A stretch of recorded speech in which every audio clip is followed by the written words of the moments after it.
Ondas de Impacto. Onde o silêncio fala, nós ouvimos.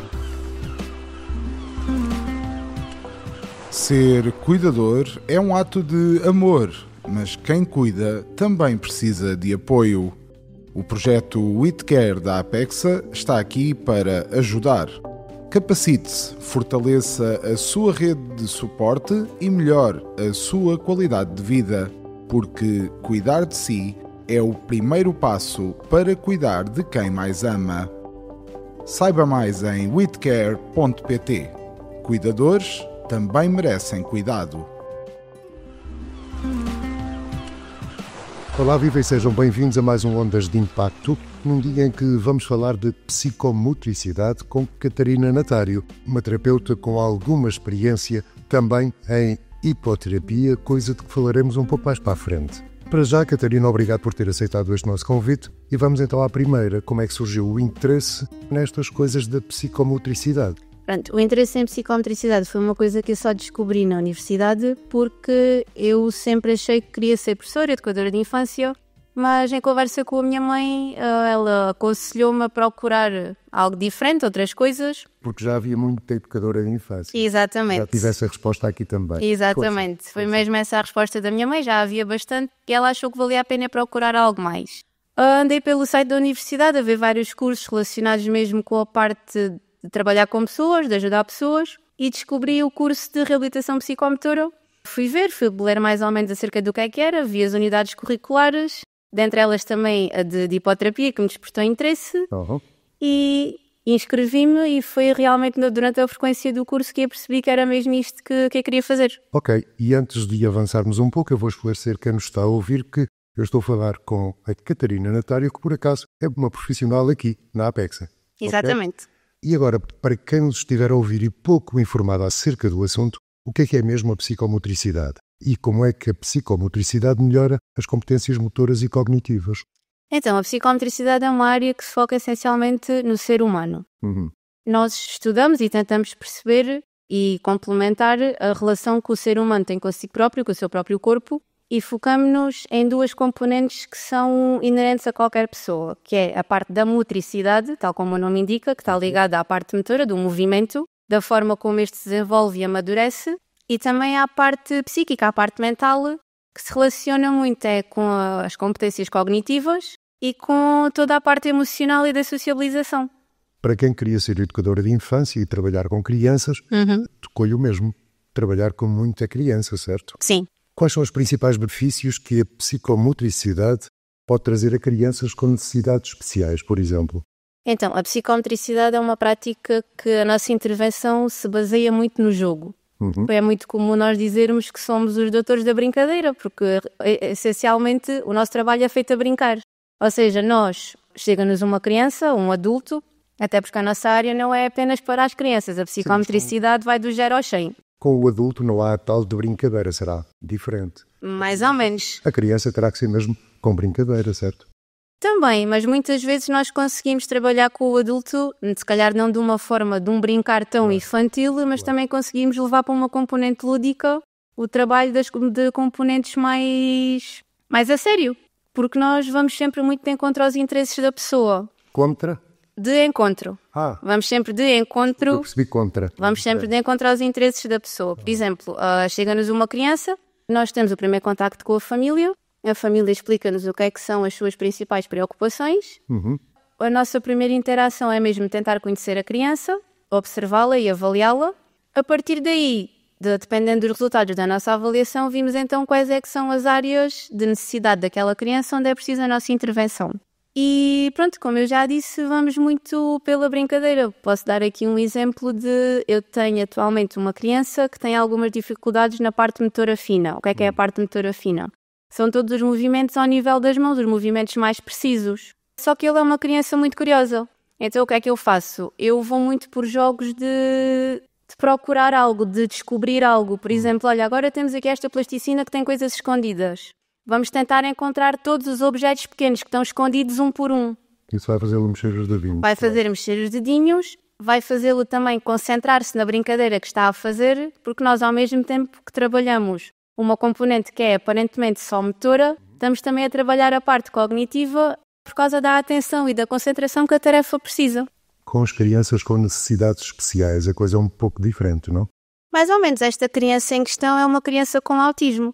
Aham. Uhum. São os pais que vêm trazer as suas crianças. Quais são os sinais que os pais devem ter atenção? Alto, porque o meu filho precisa de... Quais são os principais sinais, Catarina? Como eu costumo dizer, todos os seres humanos, quer que tenham algum problema, quer não, somos todos diferentes. Sim. Nas crianças existem os chamados marcos de desenvolvimento, que, muito honestamente, não são iguais para todos. Eu, por exemplo, só comecei a andar com 16 meses e tenho amigas minhas que começaram a andar com 1 ano. O que não quer dizer que elas estivessem avançadas em relação a mim ou eu atrasada em relação a elas. Claro. Mas pronto, existem às vezes muitos sinais, por exemplo, atraso no desenvolvimento da marcha, ou falta de curiosidade do meio envolvente, ou então um foco muito, muito acentuado em algum objeto, em alguma categoria de brinquedos.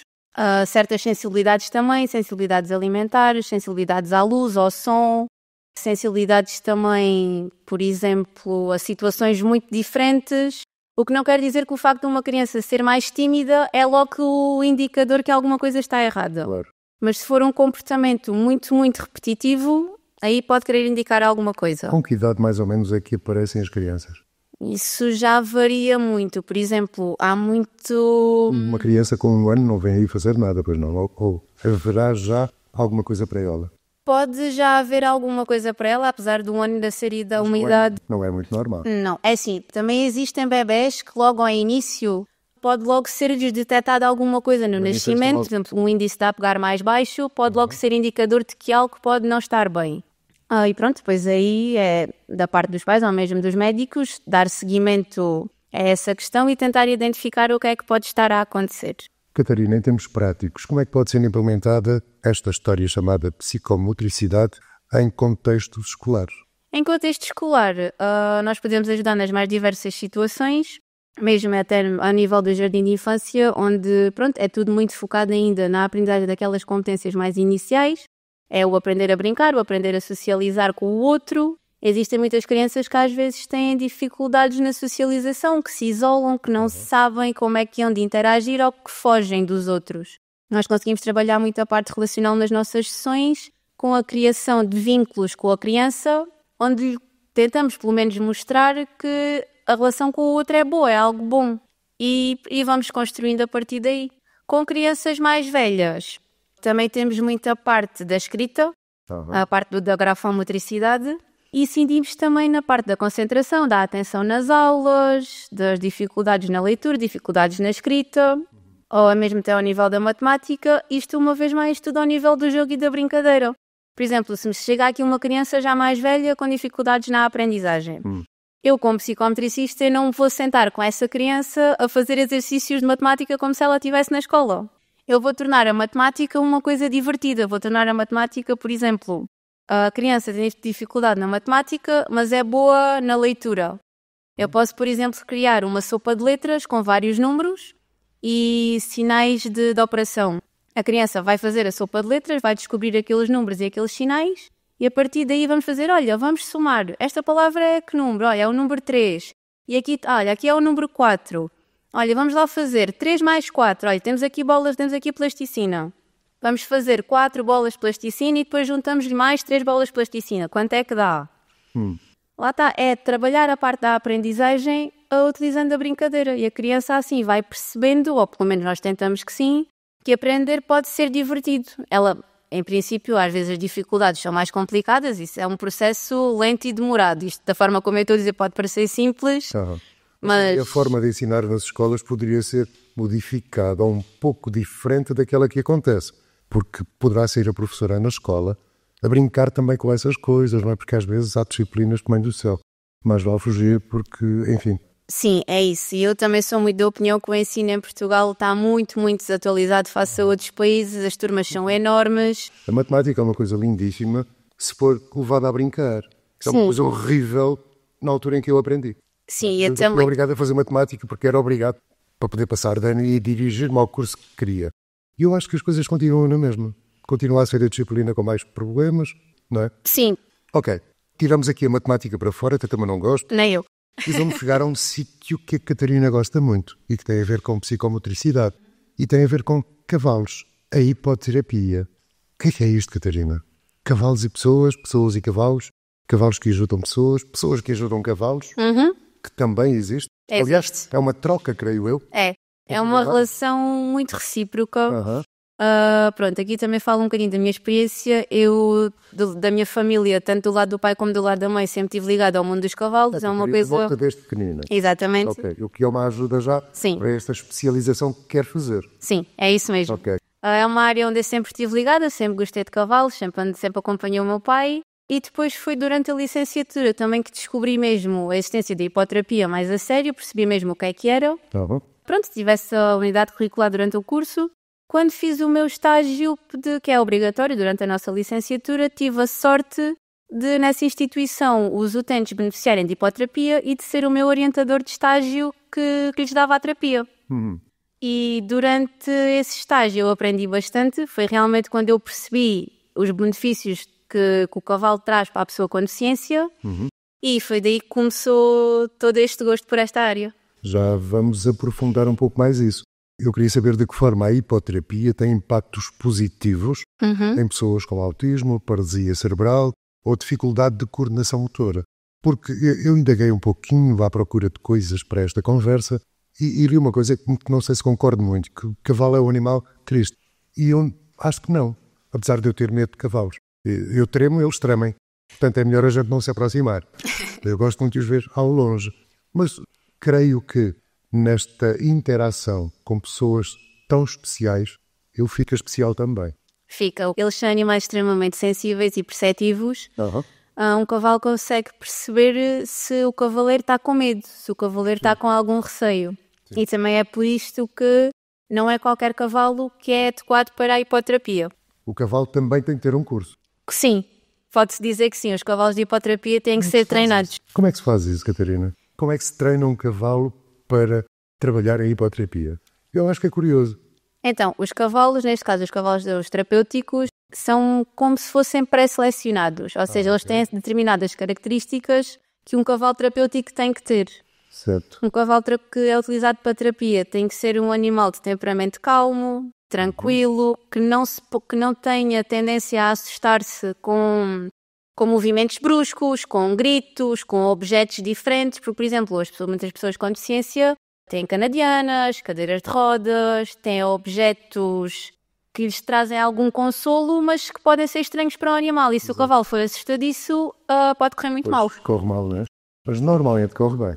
Sim, normalmente, como estes cavalos são mesmo preparados para isso, as terapias por norma correm bem, o que não invalida o facto de o cavalo é um ser vivo. O cavalo é um ser vivo, está vivo, mexe, respira e mesmo por mais tranquilo que o cavalo seja, não vou mentir, não é uma terapia isenta de riscos. Claro. Já aconteceu uma situação... Acontecem acidentes de vez em quando. Sim, pode acontecer e já aconteceu uma situação no passado comigo. Eu estava a dar uma terapia a um utente na antiga instituição onde eu trabalhava e o nosso picadeiro era o picadeiro da GNR, era com os cavalos da GNR e estava a haver uma obra ao lado do picadeiro. A égua estava tranquila, mas estava a mostrar assim alguns sinais de ok, estou a ficar assustada. A égua. A égua, sim. A égua estava a mostrar alguns sinais, eu estava atenta, eu estava a vê-la. E eu, meio que a prever que alguma coisa pudesse acontecer, tomei a iniciativa de colocar a minha mão na argola do selhão com o meu braço pousado na perna do utente. Para o caso de acontecer alguma coisa, além de ele já estar seguro às argolas, tinha ali o apoio. Pronto, eu parecia que estava a desenhar porque no preciso momento em que nós passamos naquele canto do picadeiro, dá uma martelada com toda a força e a égua assusta-se. Ou seja, não teve nada a ver com a terapia. Não teve nada a ver com a terapia em si, não. Teve a ver com o elemento externo. Por isso é que, pronto, isto é uma coisa que nós, terapeutas, pronto, trabalhamos com a hipoterapia. Consegui porque lá está. Percebi pelos sinais que a égua estava a transmitir que poderia eventualmente acontecer alguma coisa. E o facto de eu ter a minha mão a segurar na argola e o braço assente na perna do meu utente, pronto, a égua assustou-se, abalou para a frente, só que eu não o larguei. Ele segurou-se e eu fui atrás. Dei assim um jeitinho ao braço, mas nada de mal. Mas pronto, evitei que ele caísse, tranquilizei-o, porque ele depois com o susto queria desmontar, queria apear. Eu disse, não, pronto, vá, já passou, está tudo bem, não aconteceu nada. Tranquilizei, demos mais uma voltinha ali ao picadeiro, sem fazer nada, só mesmo para descontrair, e ficou tudo bem. Falámos de um susto. Agora vou-lhe perguntar, Catarina, uma daquelas situações que a marcaram de sucesso, tanto com o cavalo como com o paciente, deve ter algumas. Tenho algumas situações que me são assim queridas. Tenho a história de um antigo utente meu que, quando eu comecei a trabalhar com ele, nós trabalhávamos com uma égua. Só que essa égua, pronto, teve um problema de saúde e teve que ficar de baixa. E trouxeram outra égua. Ele estava muito habituado à outra. E quando viu a nova égua ficou desconfiado. No início as sessões dele eram complicadas no sentido em que ele não descontraía. Ele estava muito tenso, sempre agarrado às argolas. Quando eu dizia, olha, vamos soltar uma mão, vamos soltar a outra, ele abanava a cabeça que não, porque ele era não verbal, ele não falava. Ele não queria. No entanto, com trabalho, com paciência, com muita calma e também sempre a respeitar o ritmo dele. Mas, Catarina, isso numa sessão apenas ou em várias? Não, é ao longo de 9 meses. Ok. Ao longo de 9 meses... Está a falar do primeiro encontro entre um paciente habituado a uma égua ou um cavalo e depois apanhar outro. Exatamente. Portanto, isso não acontece num dia. Não, isto não acontece num dia. Pronto, ao longo depois destes 9 meses, com muito trabalho, com muita paciência e sempre lá está a respeitar o ritmo dele, porque isso é muito importante, quer na hipoterapia, quer em psicometricidade numa sala, num ginásio. É respeitarmos sempre o ritmo da pessoa que está à nossa frente. Este utente que estava muito rígido, não mexia, ele só mexia os olhinhos, não mexia mais. Ao fim de 9 meses ele já tirava as mãos das argolas sem ser preciso eu dizer, ele já se deitava no pescoço da égua a abraçar de livre e espontânea vontade. Inclusive ele já se deitava de costas na garupa da égua. Nessa parte ele pedia-me sempre para lhe dar a mão só para sentir ali aquela forcinha, mas ele já se deitava e ficava feliz e adorava. Catarina, já vamos voltar a este assunto da hipoterapia, mas antes queria-lhe oferecer um cafezinho sírio, que é ali um produto feito no projeto One Bean, que a Catarina bem conhece, onde está uma senhora chamada Maria do Céu que toma conta de tudo aquilo e onde estão 3 pessoas excepcionais. Um deles, imagine, está em Itália de férias e estava convencidíssimo que ia ver o Papa, que é o Anderson, a Sandra e o Ricardo, e esses 2 estão cá. São eles os culpados deste cafezinho sírio que nós temos aí e daquelas bolachinhas que estão dentro daquela caixinha que são espetaculares. Está bem? Ok. Vamos tratar de um cafezinho? Ok, com certeza. Bem, enquanto tomamos este cafezinho sírio, sabe bem, não sabe? E é realmente muito bom. É sim, senhor. Vamos continuar a falar desta coisa chamada hipoterapia. Quais são os principais desafios para a expansão da hipoterapia no nosso país? Porque eu não creio que isto seja uma coisa muito badalada já. Ou é? E eu estou enganado. Depende. Acho que, na minha opinião, depende muito da zona do país e da experiência das pessoas e dos locais que existem. No Algarve há muito? Que eu tenha conhecimento, já houve. Atualmente, eu penso que não haja assim muito a nível particular. Eu sei que existem lagos. A Apexa? Existe na Apexa, que é feito por mim. Eu dou sessões de hipoterapia aos utentes do Espaço Lagos, em Lagoa. Vamos uma vez por semana ao picadeiro da Fatacilo. Ora. E quem nos empresta muito simpaticamente os seus cavalos são os militares da GNR de Silves, que todas as segundas-feiras vêm ter connosco e são os nossos guias. Isto porque a hipoterapia não é só dada por uma pessoa, não é só o terapeuta que está na sessão. Explique-me o resto. Então, numa sessão de hipoterapia é sempre necessário ter um guia, que é a pessoa que está responsável pelo cavalo. Pelo cavalo. Sim, é a pessoa... Será um militar da GNR? Exatamente.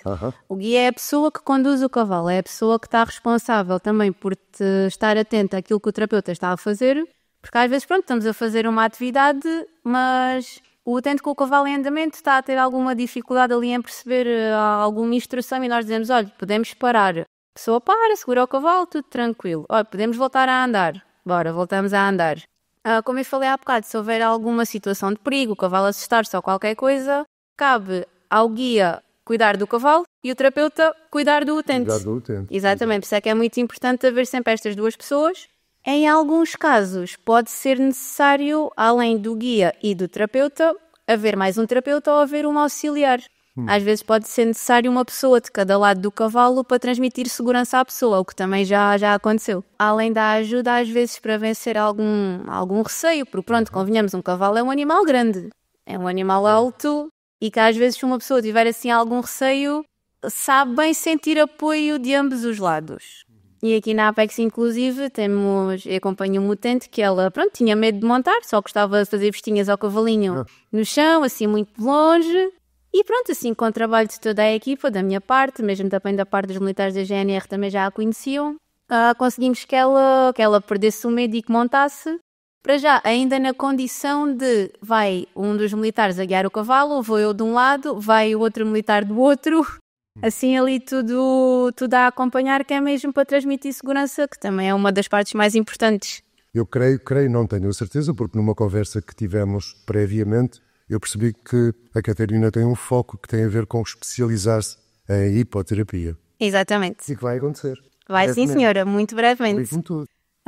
Eu tenho esta parte da hipoterapia que veio da licenciatura, no entanto, como praticamente toda a área da psicomotricidade, nós temos que nos tentar sempre atualizar das práticas mais atuais e das diferentes práticas terapêuticas que existem. Eu tenho um gosto muito especial pela hipoterapia, tive a cadeira durante o curso, temos a componente prática e a componente teórica. Okay.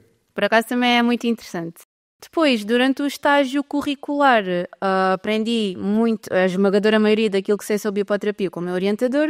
No entanto, sinto que posso melhorar ainda muito em diversos aspectos da minha prática, a forma como dou as sessões. Portanto, decidi tirar mesmo o curso de equitação terapêutica. Vou fazer a Viseu, é durante uma semana. Chega uma semana? Eu espero que sim, mas se não chegar eu faço outro e faço mais se for preciso. Para se especializar em hipoterapia. Sim, é chamada dar uma chega àquilo que... Isto é uma expressão mesmo alentejana, peço desculpa. Isto é o chamado dar uma chega àquilo que nós já sabemos ou que então às vezes achamos que sabemos, porque eu sou uma terapeuta, ainda me considero recentemente licenciada, não é assim há tanto tempo, e sinto que posso sempre aprender mais.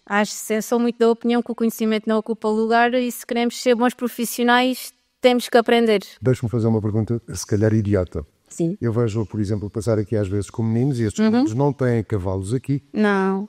Nunca sentiu que estes meninos que aqui vêm, se calhar com um cavalinho ficariam melhores? Sim, já senti. E isso é coisa que tem que se dizer às mães, aos pais, e eles por vezes aceitam, não? Sim, por acaso já senti pelo menos com um menino que ele é assim um bocadinho mais...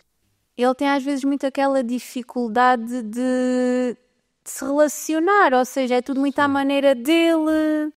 É tudo muito ali à vontade dele e... Este timing que nós estamos a dar é capaz de ser mesmo ele, não é? Pois, não sei se vai, não sei se fica, não, quer fazer assim, não quer fazer como tu queres. E eu sinto que se calhar ele podia beneficiar da parte da hipoterapia para a componente relacional, porque também os cavalos também ajudam muito nessa parte, na parte da relação e na parte da confiança em si mesmos. Como é que podemos sensibilizar mais as pessoas e instituições para apoiarem estas práticas? É sim, O que é que acha que se deveria fazer? Porque uma vez que a Catarina acredita nela, sim, já viu o resultado. Já, muito. Caramba, há que saber dizer a quem dá direito, pessoal, isto é bom, isto resulta, vamos fazer mais? Nunca sentiu isso? Já senti e pronto, lá está. Em Portugal a hipoterapia, apesar de ser conhecida, ainda não é tão amplamente conhecida ou se calhar tão amplamente praticada como deveria ser. Sim, falada, porque eu devo confessar-lhe, nós aqui a brincar, eu dizia-lhe, olha, a hipotermia, claro que eu sei o que é que estava a dizer, sei que estava a brincar, mas claro. Não creio que seja uma coisa abrangente, não acredito que seja. Há muita gente que não sabe sequer o que é hipoterapia. É sim, ainda existe às vezes muito aquela crença que uma terapia é quase como se fosse uma aula, ou seja, a pessoa chega, temos aquele trabalho, foco, trabalho, dentro de uma sala, com aqueles materiais, com aqueles estímulos, e fica por aí. A terapia tem que ser levada a sério. Deixa-me perguntar, Sim. Depois de uma aula de hipoterapia, num picadeiro, com o cavalo, com as pessoas que estão lá, o que é que se transporta para casa? Para só fazer uma pequena correção, não é uma aula, é uma sessão. A sessão? Sim. O que é que se transporta daí para casa? Conseguem-se fazer a transferência de muitas competências. Por exemplo, uma sessão de hipoterapia, na minha opinião, deve sempre ser começada logo do início, ou seja, com a preparação do cavalo para a sessão. A minha pergunta tem a ver com isto. Sim. Depois de uma sessão, o utente vai para casa e para tudo, esqueceu e só volta a lembrar-se quando volta a outra sessão. Ou há alguma coisa que em casa se pode fazer para que ele não perca a história que foi aprender naquela sessão e que queira continuar? Tu pensa, ou seja, está-me a perguntar da parte da transferência das competências, ou seja, aquilo que ele fez na sessão, como é que ele pode transferir isso para casa? Sim, e transferir não é levar o cavalo. Sim, eu já estou a perceber. Ok. Mas era aí que ia chegar quando comecei a falar da parte da preparação do bicho. Então já chegamos. Força. Então, na minha opinião, a sessão de hipoterapia começa logo desde o início com o ir pescar o cavalo à boxe, o colocar o cabeção, o amarrar o cavalo à argola. E depois é o facto da pessoa, mesmo que vá acompanhada do terapeuta, que eventualmente, por norma, é suposto ir, é sempre bom deixar que seja o utente a levar o cavalo pela mão. É ele que está a levar por si próprio um animal de 600 quilos. E o animal vai com ele, nas calmas, tranquilo. Yep. Isso parecendo que não, aumenta a confiança que a pessoa tem em si. Às vezes uma pessoa pensa que não é capaz de, mas depois pensa, ele vê um cavalo sozinho. O cavalo para ir com mais 10 palmos do que eu, se for uma criança pequenina. E depois é toda a questão da sequência de tarefas, da organização, ou seja, então vamos limpar o cavalo. Começamos por quê? Começamos pelos posteriores, pelos anteriores. Sim, isso também conta. Também conta. Também conta. Conta muito porque é muita parte da sequência de tarefas, da organização, da ordem, do pensar, ok, primeiro tenho que fazer isto, depois tenho que fazer aquilo. Agora vou arrumar este material neste sítio, vou arrumar a almofada naquele sítio, vou arrumar a cardoa naquele sítio. Criar uma rotina ajuda muito na criação de rotinas e isto depois cria a transferência para as atividades realizadas em casa. Ou seja, ok, eu de manhã levanto-me da cama, vou lavar a cara, vou lavar os dentes, vou-me vestir. Na hipoterapia, chego, vou buscar o cavalo, amarro o cavalo à argola, vou buscar os materiais de limpeza, começo a limpar por aqui e acabo a limpar aqui. Dá para sentir que um utente que faz pela primeira vez hipoterapia e a coisa resultou, quando ele volta, e eu não sei qual é o intervalo entre uma sessão e outra? Depende, por norma é semanal, quinzenal, isso depois também vai depender de outros fatores. Voltando então à minha questão, depois da primeira sessão e que correu muito bem, quando o utente volta, sente que ele estava desejoso de voltar, sente que ele conhece o cavalo, sente que o cavalo o conhece e que há coisas que eles já podem fazer os dois sem problema nenhum. Mais ou menos, ao fim logo de uma primeira sessão... Da primeira para a segunda poderá haver aquele entusiasmo, ok, vou voltar porque gostei. E isso nota-se, sim. Criam-se algumas rotinas. Sim, cria-se a rotina, cria-se ali a ligação. Se o utente gostar do cavalo, é aquela sensação do utente chegar e estar logo ali à procura, ok, onde é que ele está? Ou de começar a tomar a iniciativa de, olha, eu quero ir pescar. Porque muitas vezes o que acontece é termos que ser nós a dizer, olha, vamos pescar o cavalo, vamos fazer assim. E é muito bom quando começa a haver aquela parte de, olha, eu quero ir pescar. Olha, não, que eu é que quero fazer. Mostra também já aquela parte da tomada de iniciativa, que depois, muitas vezes, acaba por se transferir mesmo para o dia-a-dia, porque começa a ganhar confiança nas capacidades e naquilo que consegue fazer. Catarina, tem alguma mensagem que gostaria de deixar para familiares e cuidadores que possam beneficiar destas terapias? Venham porque isto é bom, venham porque isto, de facto, tem resultados. Sim, realmente tem. A hipoterapia é uma terapia que resulta. Existem factos científicos e inúmeros artigos científicos que comprovam os benefícios da hipoterapia para as mais diversas patologias e para os mais diversos problemas. Atenção que não é indicada mesmo para toda a gente. Às vezes pode haver algumas contraindicações. Não custa ir à procura. Exatamente, não, mas é sempre muito importante, antes de começar um acompanhamento em hipoterapia, falar primeiro com um médico, fazer assim um check-upzinho, ver se está tudo bem de forma geral, pelo menos a nível físico, e que se não haja nada que a hipoterapia, em vez de ajudar, possa prejudicar. Também pode acontecer, mas no geral sim, é uma terapia incrível, o cavalo é um animal incrível, existem muito bons profissionais na área de hipoterapia, conheço algumas, que trabalham noutros pontos do país, que são ótimas profissionais. É uma área em que vale a pena investir e na minha opinião, ainda falta assim muita informação a nível geral para as pessoas saberem o que é a hipoterapia e os benefícios que a hipoterapia pode trazer. Quais são os principais desafios para a expansão da hipoterapia? Sim, lá está. Estou lá do nosso país, por o resto. Pois, o resto é completamente diferente. A Inglaterra então... Exatamente. Mas a Inglaterra é muito cavalo. Na minha opinião, se calhar os principais desafios, às vezes é mesmo a falta de informação, que é verdade. Muitas vezes também ainda acontece aquilo que eu referi há bocado, da pessoa das pessoas, dos adultos, por norma, quem toma mais decisões encararem muito que uma terapia deve ser ali uma coisa rígida e que tem que ser feita numa sala, o que não é verdade, que pode-se fazer terapia em muitos sítios e das mais diversas formas. Às vezes também faltam sítios onde se possa fazer, porque nem todos os picadeiros têm profissionais que podem dar as sessões de hipoterapia. Portanto, a ideia seria criar locais próprios para, não é? Sim, ou pelo menos que fosse atrativo para os profissionais também quisessem dar hipoterapia nos locais e que tivessem as condições adequadas para o fazer. Há tanta praça de touros que teria outra utilidade, não é? Mas enfim, isto é uma apreciação minha. Catarina, com essa sua experiência de psicomotricidade, a hipoterapia, o seu gosto e o seu cuidado com a criançada que eu vejo aí passear tanto isso. Eu nunca vi uma sessão de hipoterapia, mas creio que um dia irei ver. Tenho alguma curiosidade, eu não posso aproximar muito do cavalo, senão ele fica nervoso.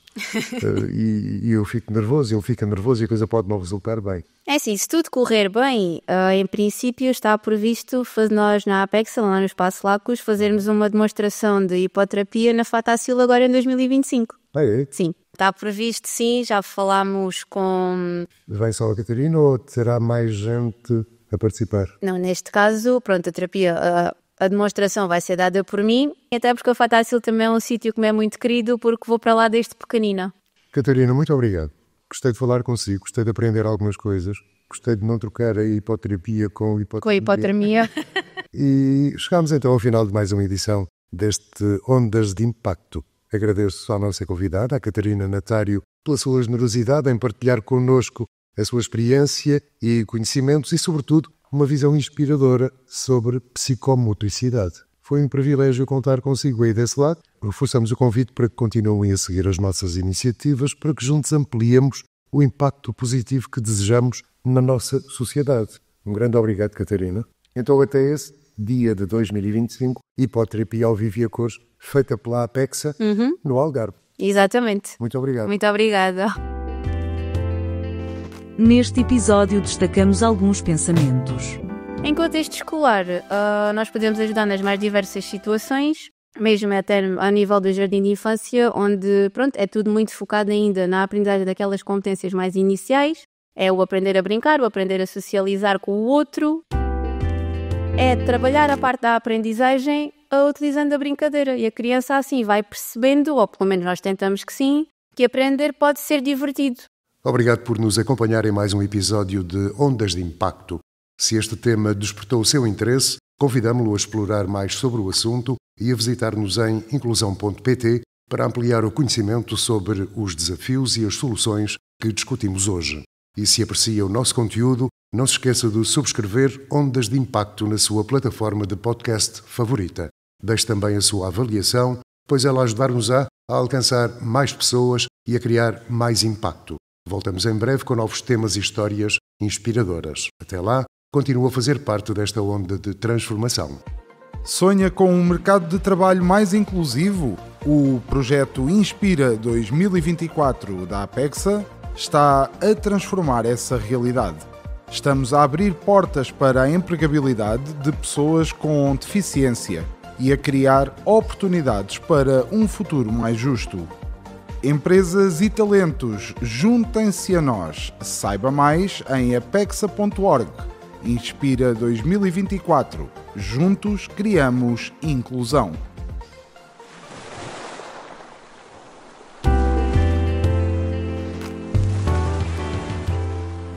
Ondas de Impacto. Onde o silêncio fala, nós ouvimos.